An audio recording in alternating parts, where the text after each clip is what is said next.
Hello and welcome to 5-Minute Math. Today we are looking at the 4th grade concept of relating fractions and decimals. This is standard 4.2G in the great state of Texas, and we are using item number 32 off the 2017 released STAAR test. If you have not done so already, please go ahead and take a moment to pause the video, work this problem out on your own, unpause it, and then we will look at our answers together. So we have, in science class, we've got Douglas measuring the mass of a rock, and the mass of the rock is, here we go, 0.26 kg, kilograms. So we need a fraction that is equivalent to this number.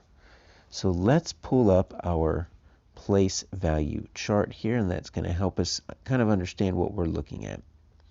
So we always start with our decimal. The decimal place is going to kind of anchor what we are doing here.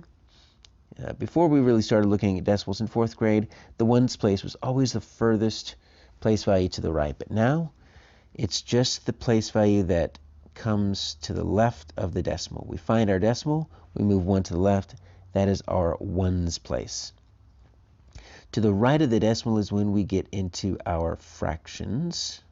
When we get into our units that are smaller than 1. So we've got tenths, and we've got hundredths, and they can be shown as either fractions or decimal. That's what we're learning here. And just for a little bit of context, if we go to the left here, we get into our larger ones, right? Our tens, our hundreds, thousands. You notice there's kind of a mirror. Besides the ones, there's no match for the ones, but then once we get past that, it's the tens and the tenths, the hundreds and the hundredths. In 5th grade, you'll learn about the thousands and the thousandths.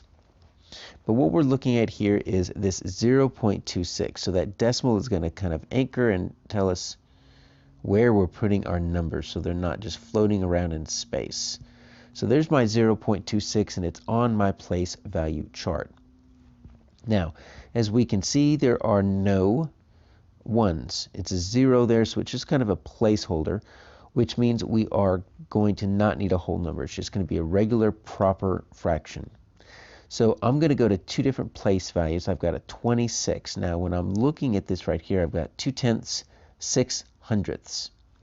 So what we're looking at is 26, because that's going to be my numerator, because that's how many I have as a part of this fraction that I'm building. So there are 26 there. And you always look at the farthest place value to the right. So I'm going to be looking right here, the farthest place value to the right when we're looking at decimals. Whatever name that is, that's how you say it. So this is 26 hundredths. You're not going to say 2 tenths and 6 hundredths. You just kind of combine these into 26. And then you say the name of the place value that the last number sits in, the hundredths. But as you can see, hundredths, we also say it as 26 over 100. We would say that fraction is 26 hundredths. So as you can see, we've got 0.26. 26 hundredths is the same as 26 over 100 because you say it the same way, 26 hundredths. So we've got that answer there at F. Let's take a look at what G might look like. G is 26 tenths. That is an improper fraction. This is actually how you write 26 tenths. So you would actually write 26 tenths like that, which turns it into a mixed number. Because you remember, each digit can only take up one place value. I can't throw 26 into one spot, which means I've got to have this 2 sitting over in the one spot, and then you say the final spot. So that's 26 tenths is the same as, there's my 26 tenths. Really, it looks like 2 and 6 tenths. So that's not what we're looking for. H is kind of similar. You've got this 2, but we've got a 6 hundredths. So we've got this whole number here, 2, and then we've got a 6. And then remember, wherever the place value is, the final place value, that's the name. It's the hundredths, so 2 and 6 hundredths. So that's too large. And then 2 and 1/6 we cannot convert here because we can only convert when the denominators are tenths or hundredths. If we wanted to convert that, we'd have to do something else. That is not what we need here. So our answer is F.